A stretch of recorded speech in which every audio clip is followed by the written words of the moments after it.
दोस्तों, आज 5 जून को उत्तर प्रदेश के मुख्यमंत्री योगी आदित्यनाथ का जन्मदिन है। लेकिन क्या आप जानते हैं कि कभी उनका नाम अजय सिंह बिष्ट हुआ करता था और उनके माता पिता को ये तक नहीं पता था कि उनका बेटा संन्यास लेने जा रहा है। उत्तराखंड के एक साधारण से परिवार में जन्मे अजय सिंह बिष्ट बचपन से ही बेहद अनुशासित और धार्मिक स्वभाव के थे। उन्हें गायों से खास लगाव था और पढ़ाई के साथ साथ समाज सेवा में भी उनकी गहरी रुचि थी। लेकिन धीरे धीरे उनकी रुचि छात्र राजनीति की तरफ बढ़ी और वो अखिल भारतीय विद्यार्थी परिषद से जुड़ गए। फिर उनकी मुलाकात गोरखनाथ मठ के महंत अवैधनाथ से हुई। कहा जाता है कि महंत ने पहली मुलाकात में ही अजय से कहा, तुम जन्मजात योगी हो। यही बात उनके जीवन की दिशा बदलने वाली साबित हुई। इसके बाद साल 1993 में अजय सिंह बिष्ट ने घर, परिवार और अपनी पढ़ाई सब कुछ छोड़ दी और गोरखपुर पहुंच गए।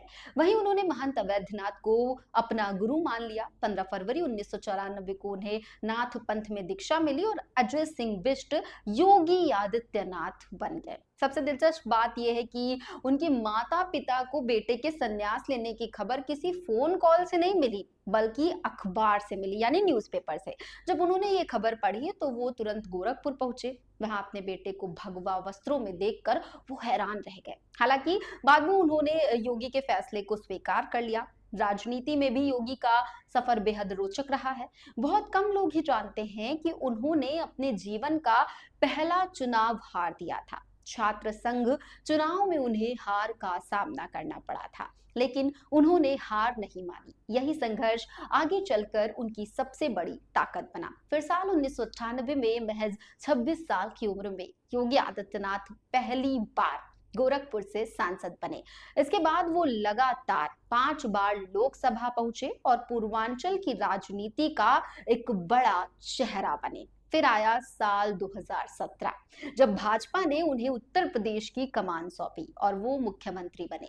इसके बाद 2022 में दोबारा मुख्यमंत्री बनकर उन्होंने अपनी राजनीतिक ताकत साबित की। आज योगी आदित्यनाथ सिर्फ एक मुख्यमंत्री नहीं, बल्कि भाजपा के सबसे प्रभावशाली नेताओं में गिने जाते हैं। एक साधारण गांव के युवक से लेकर देश के सबसे बड़े राज्य के मुख्यमंत्री बनने तक का उनका सफर संघर्ष, संकल्प और सफलता की एक ऐसी कहानी है जो लाखों युवाओं को प्रेरणा देती है। यानी अजय सिंह बिष्ट से योगी आदित्यनाथ बनने तक का सफर सिर्फ नाम बदलने की कहानी नहीं, बल्कि एक पूरे जीवन के बदलाव की कहानी है।